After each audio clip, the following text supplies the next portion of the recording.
We now welcome in former Mets general manager Jim Duquette. And Jim, the sort of final moments of this negotiations, what do you think finally ended it and Boras and Alonso agreed to the Mets offer?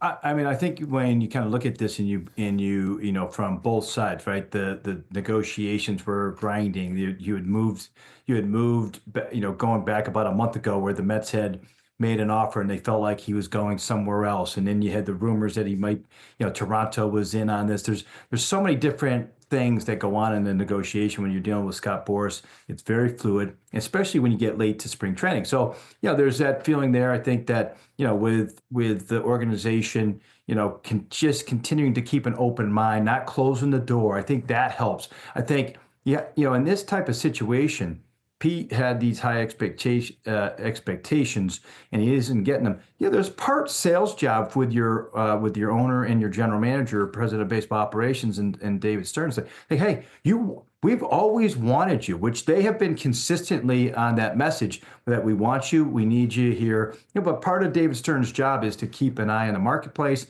to try not to overpay in that type of situation, try to figure out who else is involved. And I think, you know, is it an overpay for what I think you know, Christian Walker and others have gotten here recently? Some people would argue that, but the bottom line is they got the player. We know what he can do in New York, and we know that he will add a level of protection for the biggest investment in the sport with Juan Soto, with Alonso hitting the cleanup spot. So this checks a lot of boxes here, I think, for both sides. As you mentioned, you have experience dealing with Scott Boras. As you watch this unfold basically from December until February, sort of how would you describe the ebbs and flows of how Scott Boras was looking to get the best deal for his client and how the Mets wanted to do the best thing for their franchise? I mean, these are, you know, there's two different negotiations. The one that was Juan Soto, that you're left in the dark, and it was just a flat-out bidding war. And then with Pete Alonso, you know, part of this is, you know, listen, let's not forget he was made a qualifying offer here. So that, you know, in itself gives you a sense of what the Mets thought of him, which was, he and Pete turned down $21.05 million, which was you know, if he had accepted it. So I think that part of it, that, you know, you're from Scott's side of things, Boras' side of things, trying to get the most out of your client. As the winter's going on, you realize, geez, there's a couple of players that have signed more recently last year. Oh, they were also Boras represented.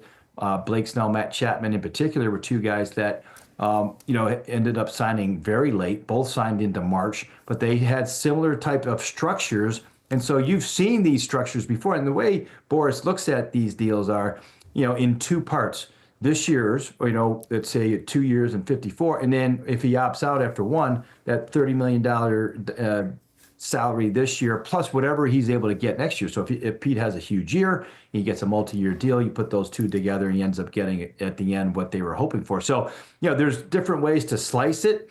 You know, I think with Pete, you know, having a, you know, down year in his platform year, that certainly affected him. There's a lot of other factors, but we've talked about all winter long, Eamon. You and I talked about it on Mets Hot Stove the other night. Like, you know, those are real, that, you know, teams chose either different options. They didn't want to sit there and wait for, so long to deal with Pete. And I also think last thing was a lot of teams felt like they were going to get outbid by Steve Cohen anyway, so why bother going down that road of chasing Pete if in the end we were going to end up losing? So I think there's a lot of factors here where Pete's contract ended up where it is. Jim, I hope you didn't tell any of your friends to catch the re-air of that Mets Hot Stove show, because I think it's going to get pulled for oh yeah next time it's supposed to air. But as you mentioned, several first basemen on the market moving and signing this offseason. Granted, as you said, he had a down year going into his free agent year. But do you get the feeling Pete Alonso, he's still a premier power hitter, a premier run producer? Why do you think he was sort of undervalued across baseball as a free agent? Yeah, I think when you look at, you know, just the different teams that were looking for first baseman, they end up choosing different ones. Like Houston, as an example, with Christian Walker being out there as a free agent.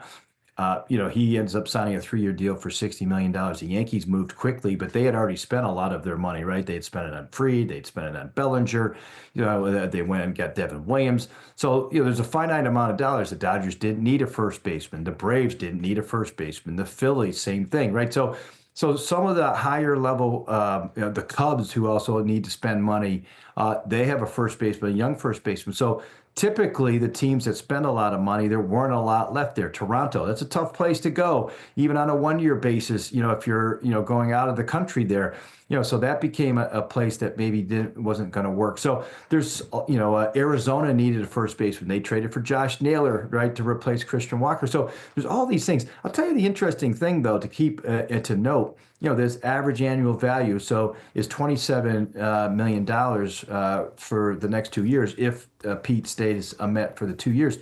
That's the same amount of money in terms of an average annual value that Freddie Freeman got a couple years ago from the Dodgers. His deal was 6 years, $162 million. That comes out to $27 million, which is, by the way, the highest average annual value that's not named Miguel Cabrera, who, Cabrera had signed his deal with the Tigers for $31 million. So there is a pecking order. There is a dollar amount that puts you, that kind of you can put your name to, that puts you in the elite class of first baseman and what they're getting paid.